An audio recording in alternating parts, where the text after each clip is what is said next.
Mahmut Esat Coşan Vakfı Duha Kurban Organizasyonu Erzincan temsilciliği olarak bu sene Erzincan'da soğuk et dağıtımı 384 aileye yapıldı. Bunlardan 138 tane hak sahibi Fatih Mahallesi Muhtarlığımızın Fuat Bey'in yapmış olduğu titiz çalışma sonucunda burada yapıyoruz.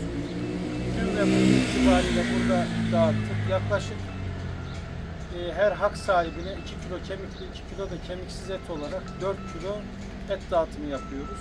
Burada sebep olanlardan, emeği geçenlerden Allah razı olsun. Çok teşekkür ederiz.